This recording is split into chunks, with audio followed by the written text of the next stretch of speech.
2016, 2015, 2014, there about woke up one morning and we saw people digging the streets. Said what they said they are laying fiber optic cables. Yes. Now, which means that everything you do, Yes. you need some level of infrastructure. Yes, certainly. So explain to me Yes. where then your task falls, because now it looks like you have to go into everybody's area. Yeah. Well, when it comes to infrastructure, infrastructure, our core, if you look at we look at 3 core areas to move the economy that can link up the various communities and what have you. I mean, energy infrastructure, physical infrastructure, I'm talking about roads and other things, and then digital infrastructure. Now, these are areas, these core areas is the main fiber upon which the entire, manifesto or vision. Energy, physical. Yes, yeah. Energy, the physical and digital. Okay. Digital infrastructure. Okay. Very, very, very important now. So, so I'll leave the energy and all that to other people to deal with. No, I just deal with the physical infrastructure. Even though there are some kind of linkages. Yes. First and foremost is that we need to see how we can get everybody running. One of the cardinal issues about infrastructure, be it digital or is land. The foundation of every infrastructure you're going to do is land. And land is a major issue. Land that whatever you're going to do, you must have clearance, you must have approval, you must have a right to, you should invest and ensure that it is going well. Unfortunately, over decades, we have had problems with land. That's the first point. But before we even go deeper into that, as part of the land, over the past decades, since the overthrow of Kwame Nkrumah, we've got a number of abandoned and uncompleted projects. Several. Several of them. Hospitals, schools, barracks. You go to university, education. Several issues. Even for the former president's tenure alone, you can count about 50 schools. Yes, just abandoned. So it is the vision of JM that one of the things, the major thing that we'll be looking at is to identify all these uncompleted projects or abandoned projects that are sitting on land. One, they are occupying land, and that land is not being used. And land is risk. Land is wealth. Yes. So we come up with a scheme, what we call the Ghana Uncompleted Infrastructure Projects. It's a scheme that we've come on, and we train our people across the country to pick all these uncompleted projects all over the place. And that will form the basis, upon which we will then give them priority, in terms of value, where, how, cost. Some of them were others. I'm talking of state funded, yes. As to how much was involved, what is the purpose. Does that infrastructure still require its purpose, or it has to be verified, amended based on the use of the people. This is one of the major projects that is currently going on, and that is what will be spilling over. It will be used as a guide as far as our development is concerned. So a database of uncompleted infrastructure. Uncompleted or abandoned. Yes, infrastructure. So you need to know why it was started. Yes. When it was started. Yes. Is the purpose still relevant? Relevant, exactly. How much it will cost us to even complete it if the purpose is relevant? Exactly. Yeah. That is ongoing now. Yes, that system is ongoing now. We're training people across the country and picking all the data. In opposition? In opposition, yes. You're doing that? We're doing that. Yes, we're doing that. Across Ghana? Across Ghana. Yeah. So far, do you have an idea what you're finding? You're still waiting for... we're gathering. We train our people in the field. So they go in from site to site to pick. It's a software that it's a system. Yeah. So you take the picture on the spot. Yeah. So while we get there, you can sit here behind and then click, and you'll be able to see the project that is in Pusiga. And that is it's a block E. project there, or it's a chip compound, or it's a hospital, or whatever it is, or it's an uncompleted road somewhere, or you go into the barracks and then maybe it's a ferry military barracks or something like that. You'll see it live on your system. Interesting. Yes. Okay. Yeah. So that is one of our first major things as far as that's alone is a huge task. Yes, it's because if we don't, James of the view that we're just pumping in money, occupying space, because for each uncompleted project or abandoned project, it's money that's just been sunk and waiting. And then we come in and we repeat the same thing. It just doesn't make sense. It will not take us anywhere. No. So it's one of the things, major things that he is committed, and he stated that several times that he's committed to doing that. So it's part of the manifesto issue that we're going to do. And these are all things that, what is the point in trying to build a new school if you go into that school and there's an uncompleted dormitory, and then you go and start another foundation, that you are building a new dormitory. It just doesn't make sense. I believe you understand that. Yes. Yes. Okay. So what happens? And my question: what happens if you find an infrastructure days back, many years? You realize that this infrastructure has outlived its purpose. If you complete it, it will not serve a purpose that is relevant to our times. What happens to that infrastructure? Well, what it then means is that in discussion with the local planners, the municipal assembly, the original users, whether it's a state or whatever it is, what are the options available? Okay. Well, it's land, it's occupying space within that place, and it's state property. What should we use that property for? Do we have to redesign it? Maybe it was intended for, call it a stadium or a football field or whatever it is, or it was a school, but that school has been relocated, or because of development, things have changed with time. It's for the local people to decide. Okay. And of course, government having the final authority as to what should we do with that. So these are all part of the decisions. That's where all this data is being gathered. And of course, as we see in the policy, we have to decentralize decision making to the local level so that they can then decide what do we do with this. If it's been agreed that the original purpose is no longer valid today, what do we do? Because it's land, it's property. What do we do with that space as far as it's concerned? Do we demolish it? Do we redesign it for some other purpose? These are all the options that we are available for discuss with the local people. Exactly. Okay.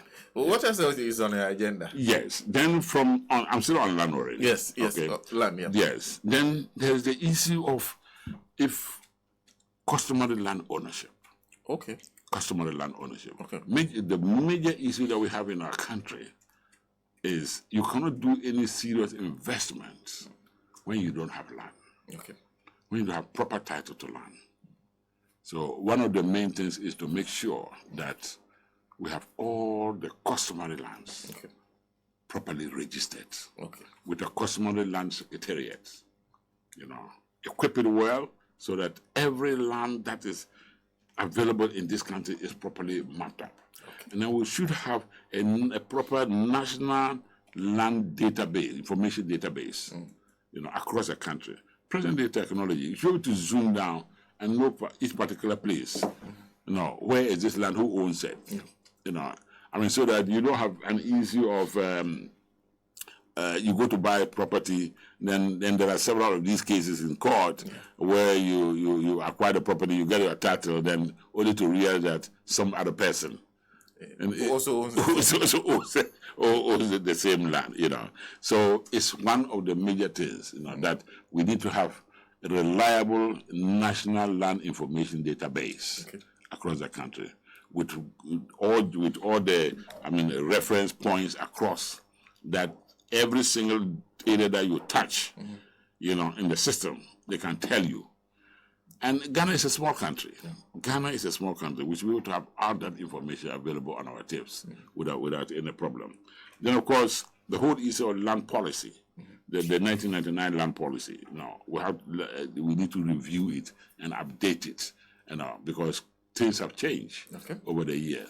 So there's a need for us to see how we can update all of that. On that also, we need to make sure that the whole issue of state lands that have been acquired and transferred to state people, government officials, at below market price will have to be stopped, will have to be reviewed. That's also major on your agenda? That's major on our agenda. Okay. Yes. You can see that this current government has gone in and I believe they have acquired almost all the lands in the government lands across the country. This is something that we must stop. Okay. We must seek to stop it. It is not proper, and therefore a lot of those lands that have been acquired unlawfully, improper, or whatever it is in the system, that we need to see how we can recover them, and then make it a point that future government officials, including we ourselves, will not use it as the cheap. I'm sure you heard Besentali, taking on one of the deputy ministers. Yes. Exactly. You can't just sit down because just try to imagine me, who was our director of port and later director general. There were a lot of lands in Gpha. I could have just, if that's the case, I could have acquired some by now. But now I would have had several plots, both in Tabai and Takrady. But no, you cannot do that. Yes. That's how it has been handed over from generations, meant for state. And the state means Ghana, and not ANAMOO or any other person that he can do that. So you need to protect state lands. Protect state lands. Very, very, very important. Protect state lands, yes. And that's for land. So those are the three main agendas. Oh, there are other things that because otherwise, if you want to take land alone, we'll spend the whole. Yes. We're taking the whole period. Yeah. Is it a realization that it is possible you may get to a point where you have the plan, but the land on which to situate the infrastructure then becomes a problem? Yes. Is it that is forcing you to also not only look at what do we want to build, but also answer the question of where do we build it from the very beginning? Yeah. Where do you want to build it? Is there proper title to land? Okay. But the core issue is proper title to land. Okay. Because this economy and ours is going to be driven by the private sector. Okay. And the private sector must have free, uninterrupted, unimpeded access to land. Okay. That when you have signed that this title, this land belongs to you, it means it belongs to you to have quiet enjoyment of your land. Okay. It's critical to anything that we're going to do. So that is the principal focus. I don't know what about yes. That's the principal focus of all this. We will set up a presidential commission, to look into issues of lands ownership of conflicting court decisions. Okay. Especially in the Gardagbe area. Okay. Accra. Yes, it's all in our manifesto. Yeah, that especially in Accra, Gardagbe, there are several of the lands that have gone to court, different courts, what we call coordinated jurisdiction. You send your land case to Tema High Court, I send my land case to Accra High Court, then they give decisions. You all have the same decisions on the same land. Okay. On the same land. And we're not talking about one or small, it's several of them, conflicting decisions. So we'll set up a presidential commission to clear all, because Accra is, Accra has been the capital with all these, everybody wants to start from Accra. So we need to clear all these conflicting issues over these years. So it's a major thing. So there'll be a presidential commission that will sit down and look at all these vexed issues, iron out all these conflicting decisions from different courts, and clean up the registry as much as possible. And the same will have to be applied. We expect that the Presidential Commission will also look into the issue of, we should be able to have access to land. Now, if you apply for title, within 30 days, you should have your title. Okay. Yes. Within 30 days, yes. Okay. Within 30 days. What is the reason?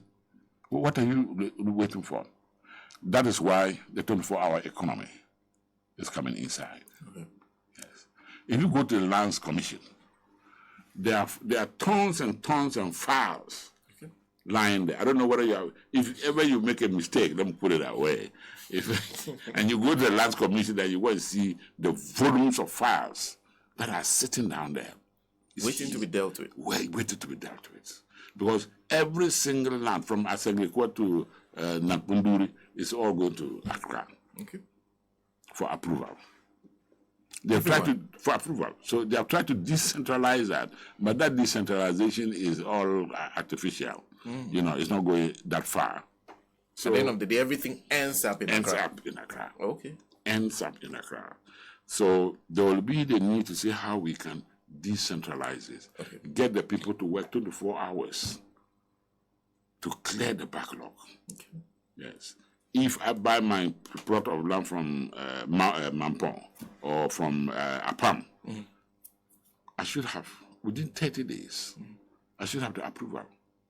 And if I am assigning it, I've already got a title, and I'm just assigning it to you, within 20 days, I should be able to get the approval.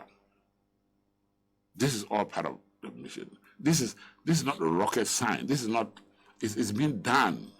It's been done. Our, permit me to use an example of Rwanda. I mean, yeah, who came out of war? That's it. We are situation. We are also coming out of war now, you know. Yes. I mean, I think it's a matter of a week or two. You should have your. It should be done. It should be done. Present the digital system. What is your reason? What is your reason? Now, and if you have data on the national data on all the land on your computer, it's either yes or no.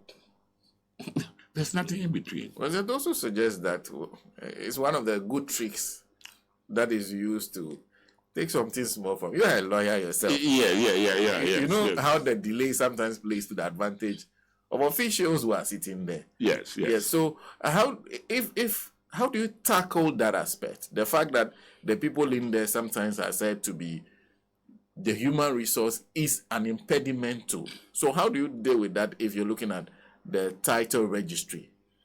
Well, the issue here is to make sure that, one, the price for doing illegal activity, the price for bribery and corruption is severe. Okay.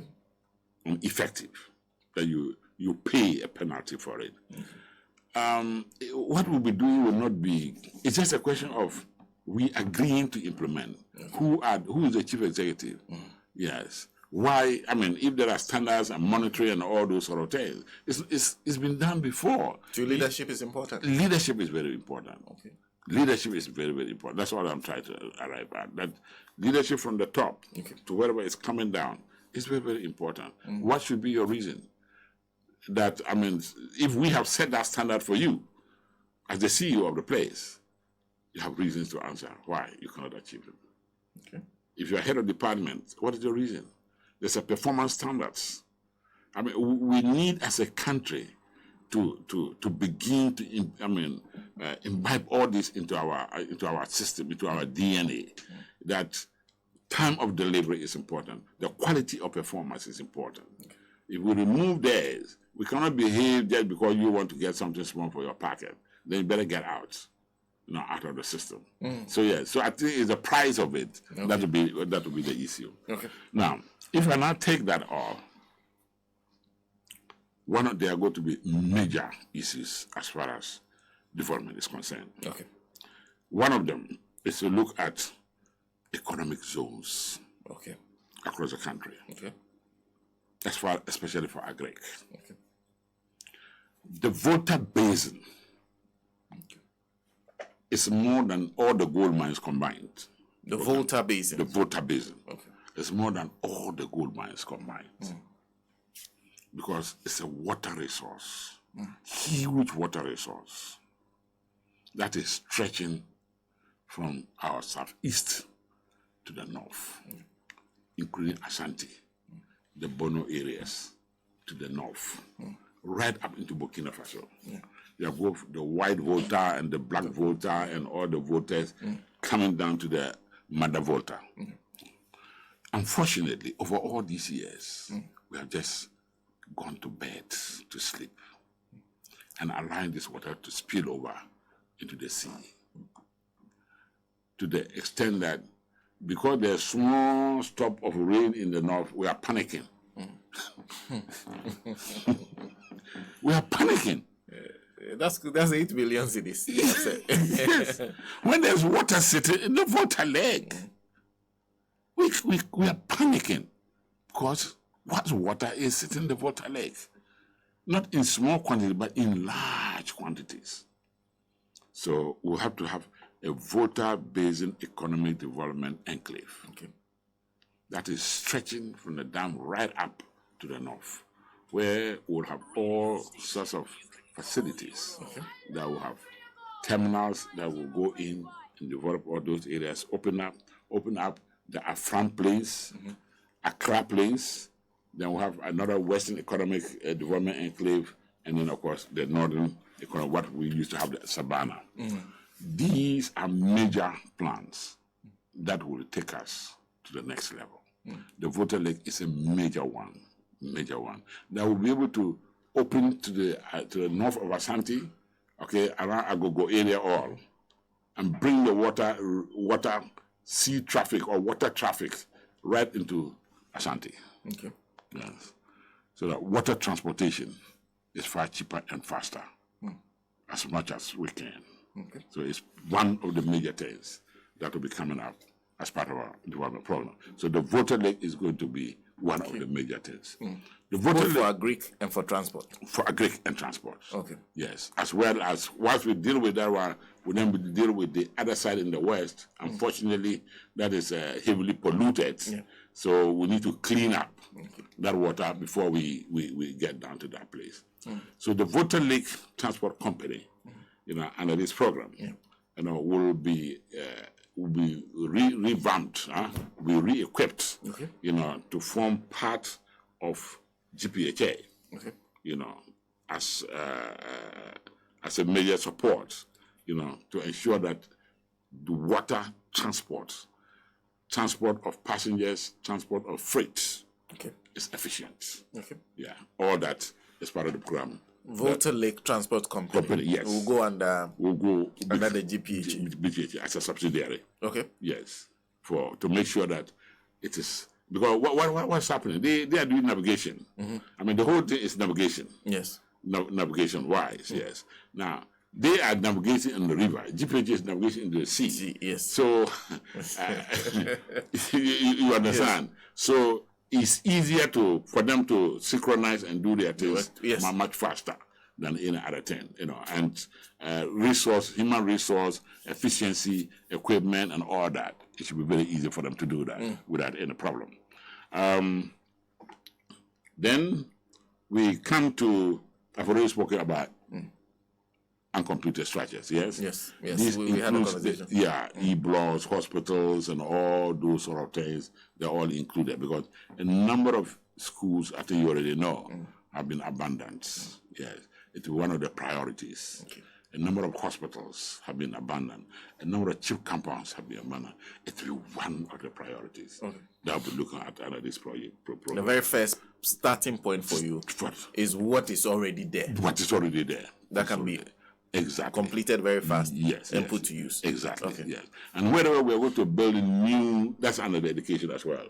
Wherever we are going to build new facilities, new schools, is the vision of His Excellency that we provide accommodation for the teachers. Okay. So we call it the teacher dabre. Okay. Yes. Okay. So that at least, the head teacher and some of the principal teachers are live on campus. Live on campus and whatever within. And I'm talking about secondary schools and sort of things. Yes, yeah. But one of the things that probably I might have scared is the fact that we got to ensure that all state lands, it's an order, all state lands are surveyed and registered. Okay. All state lands. All of them? All of them. All. You have to survey and make sure. And make sure they're registered. Hospitals. Where is your land boundary? Okay. survey it, register it, get a certificate. A school. So that you don't have Achimota and all these people battling over land and those sort of things. Land encroachment. Land encroachment and all that. Okay. Even to the extent that the police and the military properties are being encroached, and they have to go and use weapons to drive away people. All of these. So there would be one of the major things to make sure that all state institutions, you identify their boundaries, register them, and get certificates. Wherever the primary school is, wherever the secondary school is, wherever the university is, wherever the office building itself is. Because some of the institutions, you have got some authority sitting somewhere, and they think that it's got boundary. It hasn't got, it's on paper, but there's nothing signed, sealed, that this is your office building sitting at this place, these are your land boundaries. There isn't anything like that. So it's one of the major things that will have to be. That's huge. Yes. Because for a lot of people, for example, there's a famous land called the Ghana Atomic Energy Mission. Correct. It's one of the most encroached on land. And for years they've been, and whenever they raise the issues, you have families coming up saying that it is their land. It's their land. Okay. The question you ask yourself is, if it's your land, where are you going to get the authority from? If your authority is from the Lands Commission, or wherever, and these have already been documented and sealed, you cannot say that it is your land. No, you can't say that. You can only say that if you think that it was acquired and compensation was not paid, and you have evidence to that effect. Because as a lawyer, I've come across cases where people claim that the compensation had been paid, another family claims that no, compensation has not been paid. So the issue is about compensation. Rather than any other issue that you say that the land is yours, So these are things that the boundaries must first and foremost be defined. That this school is sitting and this is the boundary. My alma mater, where I started primary school back in the north, the whole area, the football field has all been dug out, where we used to play as children. Nowadays we didn't have something like half day. You go to school in the morning and come home in the evening. Yes. Yes. And the surroundings all been taken over by encroached guys. Even the football field. Even the football field has been reduced drastically. The question you ask yourself is, because they say, oh, this is football field, everyone recognizes, but there's no real documents covering the whole place. Define where the school's land is. And all of that. And that is very, very, very unfortunate. That's a good one, because there are many places where, for example, secondary schools, you check and see that the numbers have increased. They are looking for land to even build one structure. Exactly. And they are struggling to get there because they have been closed in. Exactly. Terrible. Yeah. Then, as part of the educational plans, is to see how, especially for the tertiary institutions, go in and discuss with landowners, go in, share ideas with greater and other people to see how we can develop estates within hostels within the schools, for accommodation of students. So all that will be part of educational infrastructure, for the school, which is very, very important. Because if people go to the university and accommodation is an issue, and meanwhile we've got large tracts of land lying there, there are private people who would prefer to invest. The issue is, can they have access to land that they don't have to go and pay, for? Because it's always a question of this advance payment for land. And these are all opportunities that we'll be dealing with as we go forward. The one issue there is there are lots of people who are of the opinion that whenever these private developers build these estates, the cost sometimes is beyond many students who actually need these hostels. They want to stay on campus. There are hostels available, but they cannot afford to stay in those hostels. Have you factored that into any arrangement that you have in place? Because anytime you hear private people developing hostels, students start to say, this one, it will be too expensive for us. Yeah, the issue is, who is doing the negotiation and what are the terms of the negotiation. Okay. What are the terms? I mean, why do you want him to recover his money within 10 years? Okay. You understand? Okay. Yes. Why? So those are all the terms that you look into. And how much are you asking him to pay for the land? Okay. You understand? Because the school that hostel is going to be there for the next generations. So why is he in a rush to recover? Because it's always the question of recovery period. Yeah, if the money has to be recovered within 10 years or 80 years, then of course the cost will be higher. Higher. Okay. But if you say that, look, hey, your hostel is there, I'm giving you 20, 25, 30 years. The cost would naturally come down. Okay. I mean, it's basic economics. Okay. And I think that's the principal issue. Yes. That has been to me, that has been the critical issue. What are the terms under which you're coming? And of course, if you tell the person that these are the terms I'm giving you, you are the lessor, you are giving the land to the person, okay, these are the terms I'm giving you. Are you prepared to come in or not? And you agree before the person starts. Not that he's built finish, and you are now going to talk about prices and those sort of things. No. So I think those are, and of course, there are other things that, like our flag bearer has stated. MFA schools, can we waive off the taxes? Okay. You understand? Waive off the tax, that sort of thing. Look at electricity and all those sort of things. Yeah. So these are all opportunities that you can take to reduce the cost. If you are bringing in materials meant for student hostels, all of that, the taxes can be reduced, if not waived. Okay. All those things will bring down the cost drastically. Great. Yeah. So as I said, it's a question of the terms, but of course these are things that will come as a government policy. Yeah, to be able to boost that activity. Yeah. Right. Good. Now, I think we've already spoken about health infrastructure. Yes. Yes. And the health infrastructure is far more numerous, far more complex, One of them is the issue of what happens on the roads. There are a number of accidents that take place along the roads. Roads.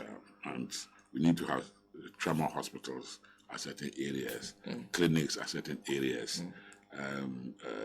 Look at market facilities with clinics, transport terminals with clinics. Yeah.